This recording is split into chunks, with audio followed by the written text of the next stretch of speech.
आजचा व्हिडिओ हा डाळ तांदूळाचा ढोकळा बनवण्याचा डिटेल व्हिडिओ असणार आहे.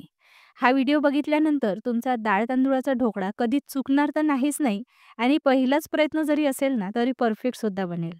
डाळ तांदूळाचा ढोकळा परफेक्ट जाळीदार बनावा, खात असताना घशात अडकल्यासारखा होऊ नये यासाठी कुठल्या चुका टाळाव्या, प्रमाण किती घ्यावे, पीठ किती तास आंबवावे, ढोकळा किती तास शिजवावा आणि काही खूप महत्त्वाचे सिक्रेट जे तुम्ही याआधी कधीच बघितले नसेल, हे सर्व जाणून घेऊया या डिटेल व्हिडिओमध्ये.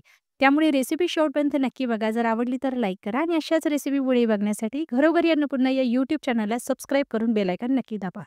चला वेळ न दवडता लगेच सुरुवात करूया. हा डाळ तांदूळाचा ढोकळा बनवण्यासाठी सर्वात आधी मी इथे कपनी मोजून 3 कप तांदूळ घेतलेला आहे. तुम्ही राशनचा वापरू शकता किंवा रेग्युलर तांदूळ वापरला तरीही चालेल आणि मेजरिंग कप नसेल तर वाटीचाही वापर केला तरीही चालेल. त्याच कपनी मोजून 1 कप चणा डाळ घेतलेली आहे आणि डाळ तांदूळाचा ढोकळा परफेक्ट जाळीदार बनावा, पीठ व्यवस्थित फर्मेंट व्हावं आणि चवीलाही छान लागावा यासाठी मी बिना सालीची उडदाची डाळ घालते आहे. ही डाळ सुद्धा त्याच कपनी मोजून मी 1 कप घातलेली आहे. जेव्हाही मी डाळ तांदूळाचा ढोकळा बनवते तेव्हा मी त्यामध्ये उडदाची डाळ नक्की घालते. यामुळे ढोकळ्याला चवही छान येते, पीठ नीट फर्मेंट होतं आणि ढोकळ्याला जाडीसुद्धा खूप छान पडते. तुम्ही सुद्धा घालून बघा, ढोकळा अगदी परफेक्ट बनेल. डाळ तांदूळ आपल्याला 2 ते 3 वेळा पाण्याने स्वच्छ धुवायचे आहे आणि ताजं पाणी घालून आपल्याला 10 तासासाठी भिजत घालायचे आहे.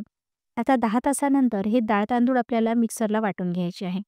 वाटण्यासाठी मी मिक्सरच्या छोट्या भांड्याचा वापर करते आहे, कारण यामध्ये डाळ तांदूळ अगदी बारीक वाटले जातात आणि ज्या पाण्यामध्ये आपण डाळ तांदूळ भिजत घातलेले होते ते पाणी घालूनच हे बॅटर तयार करायचं. यामुळे जे बॅटर आहे ना ते परफेक्ट फर्मेंट होतं. बॅटरला जाडी खूप मस्त पडते आणि ते बॅटरचं टेक्स्चर तुम्ही बघू शकता. एवढं फाईन टेक्स्चर यायला हवं तेव्हापर्यंत हे वाटायचं आहे. आणि शक्य असेल तेवढं कमीत कमी पाण्याचा वापर करायचा, कारण हे बॅटर आपल्याला थिक ठेवायचं आहे. खूप जास्त पातळ बनवायचं नाही आहे. बॅटर जर खूप पातळ असेल ना तर पीठ व्यवस्थित फर्मेंट होत नाही. जेवढे हे दाटसर असेल तेवढंच हे फर्मेंट व्यवस्थित होतं. सर्व डाळ तांदूळ वाटून झाल्यानंतर झाकण ठेवायचं आणि आता सध्या हिवाळा असल्यामुळे गारवा खूप असतो, म्हणून एखाद्या जाड कपड्याने टॉवेलने याला झाकून ठेवायचं.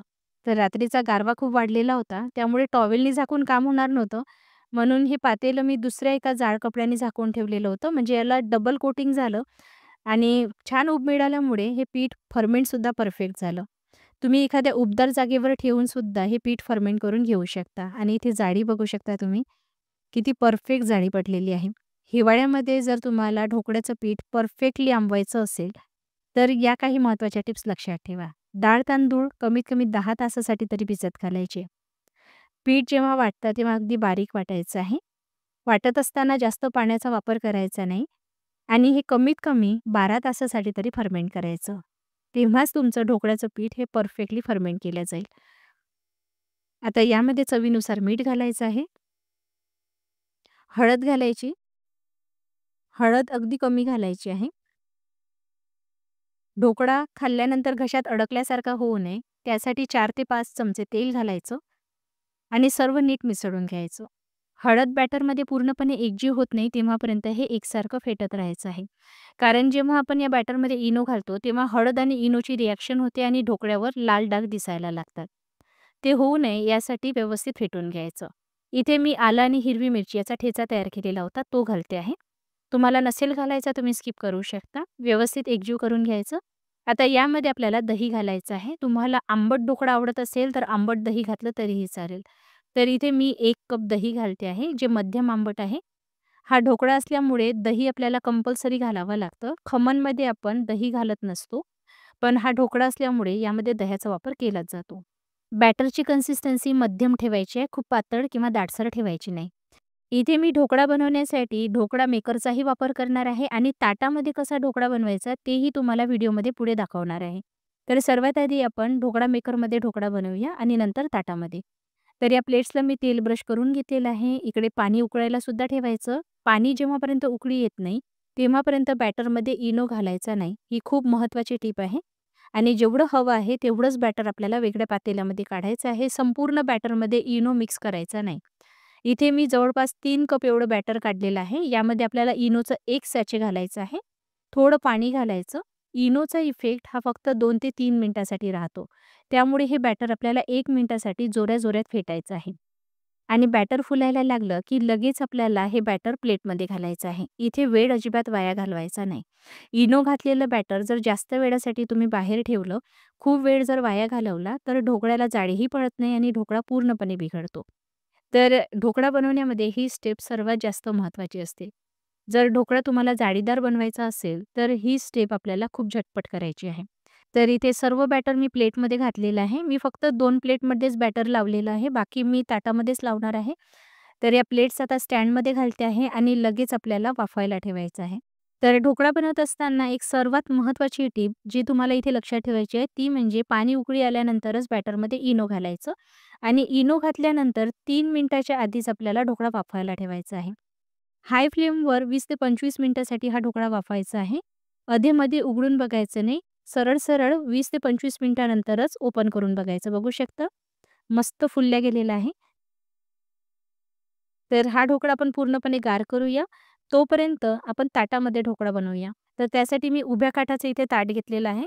या ताटाला सुद्धा व्यवस्थित ब्रश करून घेते आहे. तर आता इथे परत मी 3 कप एवढं बॅटर घेतलेलं आहे. 3 कपसाठी 1 इनोचं सॅचे वापरायचं. आता इथे बरेच जणांचा असा प्रश्न असतो, की आम्ही इनोच्या ऐवजी बेकिंग सोड्याचा वापर करू शकतो का? तर नक्कीच करू शकता. पण बेकिंग सोडा घातल्यामुळे पदार्थाला एक वेगळाच वास येतो. त्यामुळे मी शक्यतोवर बेकिंग सोड्याचा वापर करत नाही, इनोचाच वापर करते. फक्त इनो घालत असताना एवढीच काळजी घ्यायची, की तुम्हाला इनो घातल्यानंतर ही प्रोसेस खूप झटपट करायची असते. पण बेकिंग सोडा घातल्यानंतर ही प्रोसेस एवढी झटपट करण्याची गरज पडत नाही. कारण बेकिंग सोड्याचा जो इफेक्ट असतो ना, तो जवळपास 35 ते 40 मिनिटापर्यंत राहतो. त्यामुळे बॅटरमध्ये सोडा मिक्स केल्यानंतर सुद्धा काही वेळासाठी तुम्ही बॅटर बाजूला जरी ठेवलं ना, तरीसुद्धा पदार्थाला जाळी छान पडते. पण इनो घातल्यानंतर तुम्हाला हीच प्रोसेस खूप झटपट करावी लागते, नाहीतर पदार्थाला जाळी पडत नाही. पण बेकिंग सोडा घातल्यानंतर तुम्हाला ही प्रोसेस एवढी फास्ट करण्याची गरज पडत नाही. पण बेकिंग सोडा घातल्यामुळे पदार्थाची चव बिघडते, पण इनोमुळे बिघडत नाही. त्यामुळे मी शक्यतोवर इनोचाच वापर करते, बेकिंग सोड्याचा वापर करत नाही. पण तुम्हाला हवं असेल तर तुम्ही सोडा वापरू शकता. पाणी उकळी आल्यानंतर जसं आपण सुरुवातीला प्रोसेस केली होती, तशीच आपल्याला हा ढोकळा 20 मिनिटासाठी वाफवून घ्यायचा आहे. इकडे आपण ढोकळा मेकरमध्ये जो ढोकळा बनवलेला होता, तो गार झालेला आहे. तर आता या ढोकळ्यावर आपण तडका घालूया. हा ढोकळा असल्यामुळे यावर मी पाणी घालणार नाही आहे, पण तुम्ही पाणीसुद्धा घालू शकता. मी इथे फक्त तडका घालणार आहे. त्यासाठी तेल गरम झालं की मोहरी घालायची, हिरव्या मिरच्या, कढीपत्ता घालायचा आणि हा तडका आता या ढोकळ्यावर घालायचा आहे. तुम्हाला आवडत असेल तर तुम्ही साखर घालू शकता, थोडं सायट्रिक ॲसिड घालू शकता आणि पाणीसुद्धा घालू शकता आणि हलकंसं मीठ घालायचं आणि पाण्याचा तडकासुद्धा तुम्ही या ढोकळ्यावर घालू शकता. आणि वरून चिरलेली कोथिंबीर घालायची. तर आता तुम्हाला कट करत असताना लक्षात आलंच असेल, की हा किती स्पॉन्जी झालेला आहे बघू शकता. अगदी परफेक्ट ढोकळा इथे तयार झालेला आहे. आता एक पीस मी तुम्हाला इथे काढून दाखवते बघू शकता. जाडी बघा या ढोकळ्याची किती परफेक्ट आलेली आहे. अगदी स्पंज असतो ना तशी जाडी पडलेली आहे आणि मऊ बघू शकता किती झालेला आहे. हा आहे डाळ तांदूळाचा ढोकळा, तरीसुद्धा हा अगदी खमण ढोकळा असतो ना तसाच झालेला आहे. विश्वास बसणार नाही तुमचा, या पद्धतीने एकदा करून बघा. पहिल्याच प्रयत्नामध्ये सुद्धा परफेक्ट ढोकळा तुम्ही तयार करू शकता. तर आता ताटामध्ये जो ढोकळा आपण बनवून घेतलेला होता, त्यावर सुद्धा मी तडका घातलेला आहे आणि हा ढोकळासुद्धा आपण कट करून घेऊया. बरेच जणांना डाळ तांदूळाचा ढोकळा जेव्हा बनवतात ना, तेव्हा बरेचसे प्रॉब्लेम्स येतात. मी सुद्धा बरेच वेळा सुरुवातीला जेव्हा ढोकळा बनवायची ना, तेव्हा माझा नेहमी डाळ तांदूळाचा ढोकळाच बिघडायचा. खमण परफेक्ट व्हायचा, पण डाळ तांदूळाचा ढोकळा नेहमी बिघडायचा. पण मी बरेचसे प्रयोग केले आणि त्यानंतर मला ही ढोकळ्याची परफेक्ट रेसिपी मिळाली. तर ही रेसिपी मी तुमच्यासोबत शेअर केलेली आहे. तुम्ही सुद्धा माझ्या या पद्धतीने हा ढोकळा घरी बनवून बघा. डाळ तांदूळाचा ढोकळा याआधी तुमचा बरेच वेळा बिघडला असेल, पण या पद्धतीने कधीच बिघडणार नाही आणि खरं सांगते पहिल्या प्रयत्नामध्ये सुद्धा परफेक्ट ढोकळा तुम्ही तयार करू शकाल. हा ढोकळा दिसायला जेवढा मस्त दिसतो आहे ना, त्यापेक्षा कितीतरी पटीने चविष्ट सुद्धा आहे. कारण यामध्ये आपण उडदाची डाळ सुद्धा घातलेली आहे. तुम्ही याआधी फक्त चना डाळ आणि तांदूळ घालूनच ढोकळा बनवलेला असेल. पण एकदा तुम्ही उडदाची डाळ घालून ढोकळा बनवून बघा. ढोकळ्याला जाळीसुद्धा खूप मस्त पडते आणि चवीलाही हा ढोकळा खूप छान लागतो. आतमधून या ढोकळ्याची जाळी तुम्ही बघू शकता. अगदी स्पॉन्ज असतो ना, तशीच दिसते आहे. रेसिपी नक्की ट्राय करा. जर तुम्हाला आवडली असेल तर लाईक करा आणि चॅनलला सबस्क्राईब करायला विसरू नका. लवकरच भेट होईल. तोपर्यंत धन्यवाद.